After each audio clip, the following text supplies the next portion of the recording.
So we have one more piece to wrap up, which is also on assessment. We'll just do a quick transfer of the microphone.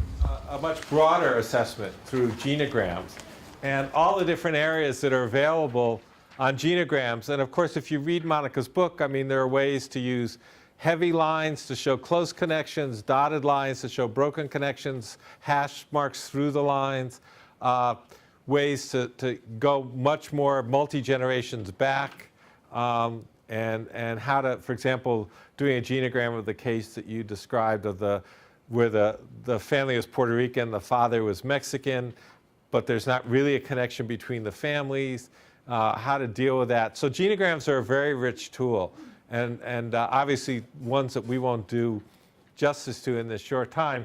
I want to share with you a short tool, and actually this grew out of the consultation that we were doing to the 3 bilingual bicultural psychiatric inpatient programs in New York. We were strongly encouraging them to do cultural assessments. And they said, okay, we'll do it, but what should we use? And they said, we need something because particularly in an inpatient psychiatric hospital, if there isn't a chart insert for it, it doesn't get collected. So you have to have a piece of paper that somebody writes the info on. And they said, you know, we have a line for culture. And so I came up with this. Actually, this is a slightly shorter version. Assessment, but it may be useful and may be something that you can bring to your agencies that you can add to the chart. So it includes what we thought of as at least some of the core areas. And we've heard about these before. So language capabilities. What languages do you currently speak with family, friends, coworkers, store clerks? So again, I think in terms of thinking about when we were doing this assessment, you know, there were folks who came in and partly they wanted to show that they were successful. They said, we can speak English. And then when they actually tried to, it's one thing to sort of speak English to do a quick form that you fill out. It's another thing to tell a whole psychiatric history in English and to do it emotionally and with the proper affect and language. So people often present initially like they speak English until you start talking to them and realize they don't. So the idea of this is to sort of ask them about different contexts. So when you're with your family, what do you speak? When you go to the store, what do you speak? So that you have a better sense of language and context, because we don't use language in some abstract way. We use it in particular contexts. And then specifically, and here the answer key is 1 fluent, 2 very good, to 5 no ability for speaking, understanding, reading, writing skills in both English and Spanish. And actually, so some of the kids that you're talking about might say they're 2 in understanding, but they're a 5 in writing, a 5 in reading, and maybe a 3 in speaking. So kids will have various abilities, and similarly with English. And then adults may be the opposite, where they can understand some English, but they can't speak it, read it, or write it, but they have quite high fluency. Or they may not have fluency in either language, and then that's a real challenge. Social connections, I mean, Igda made the point earlier about how important this is. Now, some of these questions, were you born in the US? I mean, this can be a challenging question in and of itself. If not, where were you born? How long have you lived in the US? That point I made earlier about the longer someone's here, we know that for Latino immigrants, actually, the worse their health gets, the worse their mental health gets. Where does most of your core family live? Again, I'll go back to when I worked at Cambridge Hospital. I did an interview with a Cuban man, and I was interviewing him about his nervios. And at one point he said, you know, part of the problem with my nervios is I have no family here. And I thought, sure, I always open the interview with kind of some simple demographic questions. And I thought, sure, in the opening he said he was married and had kids. So I went back and I said, you said you had no family here, but earlier you told me you were married and had 2 kids. Did I get it wrong? He said, no, but he said, my parents, my siblings are all in Cuba. And he said, you know, so they're still his family. even after he'd formed a new family. So where is your family? How often are you in contact with them? I mean, this has changed dramatically. About, you know, the cell phones, Skype, all these different, people are much more contact with family back home than they used to be. And so really understanding that and what that means and how they do it. Also, what role, for a lot of the Mexicans I know in New Brunswick, their kids are citizens. Their kids were born here, and as long as the Republicans don't get their way and undo the 14th Amendment, kids born here will continue to be citizens. So the kids go home every summer or go back to Mexico every summer. And they're the connection between the family there. But like some of the adults haven't seen their parents in 10 years. But the kids are who go back and forth, and they bring pictures and they bring stories. So how does the family keep connected across these distances? Also, it's common for Latino families and lots of families. I mean, when I've talked to people in the Haitian community, it's very similar. West Indian community, where you just send your kids back to grandparents, particularly if they have a farm or something back home, or even African Americans sending their kids to the South. It's safer, you get them out of the city, plus you don't have to worry about childcare because you're working. I mean, it's not like you get the summer off because they do. But it also is a way to reconnect them to the culture and to build that continuity. So what's happening? How is that going on? And then who do you turn to for advice about where to go to healthcare? So you learn a lot just by saying, you know, if you had a question about where to go for healthcare, who would you ask? If they say no one, you know they're pretty isolated.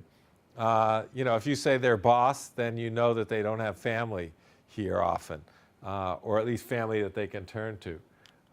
Whoops, that's not the right one. Again, these are a simple version of what do you call your current problem?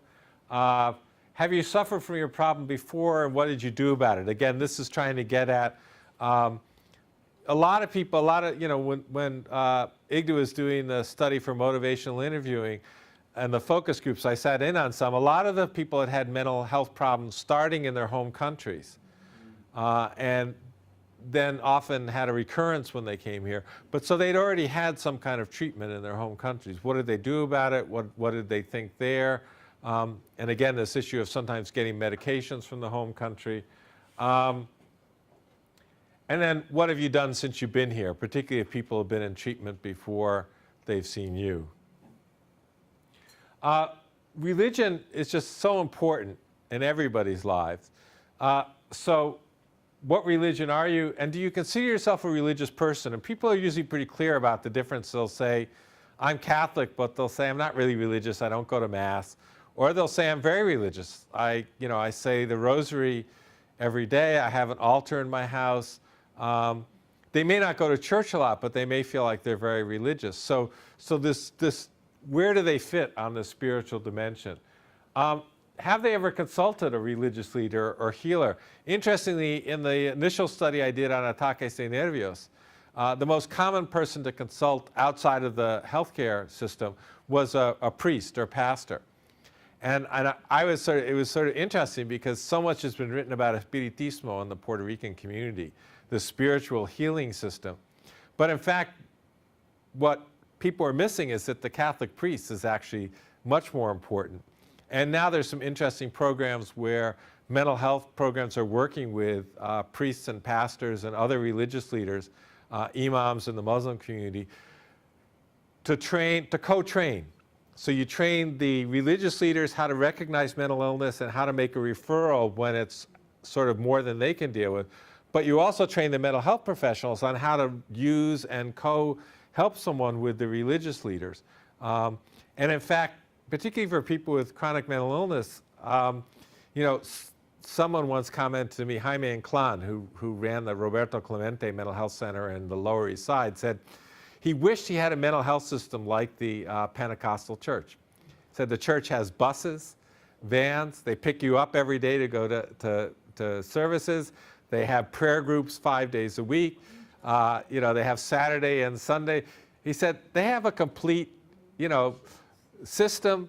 It often is inclusive, though not always.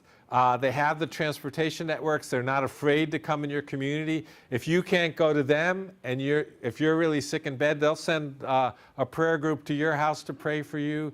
And they'll often, the prayer group will bring some food to boot. And so they're feeding your soul and feeding your body. And he said he wished that, our social service systems were as complete as often some of the church systems are. On the other hand, other people have talked about that some churches are quite prejudiced. If you have a substance abuse problem, if you have a serious mental illness, you may not be welcome. So again, it's not that religion is always a panacea. And then the point I made earlier about does your religion have any beliefs which may conflict with the kinds of treatment that we want to provide for you, about medications, about transfusions. I mean, we know a lot about some of the religions like Seventh-day Adventists, Christian Scientists, but it may be that there are things that we don't know.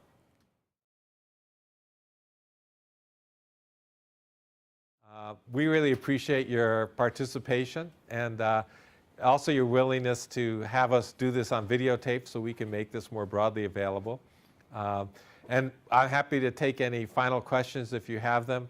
Otherwise, hopefully you'll take, let's see. So the only other resource I think I didn't mention was Henry wrote up this do's and don'ts guide, which is kind of, it's a useful sort of set of issues. I think the first thing he says is remember that Hispanics first and foremost are individuals. So one of the issues with a do's and don'ts guide like this or a sheet like this, when I showed this sheet to a group of Latino doctors, they said, you look like you're assuming we're all FOBs, fresh off the boat. And if we're, if I'm a third generation Latino lawyer or physician, I may not respond as favorably to these questions. So use all of these carefully. Use them if they're helpful. Use them as a framework to help you think about how to improve services to the Latino consumers that you work with. And I hope that this has been helpful to you and that you'll be able to take it back and share it with your agencies and colleagues. Any final questions or comments? It was really good. Good. Then thank you very much. Thank you.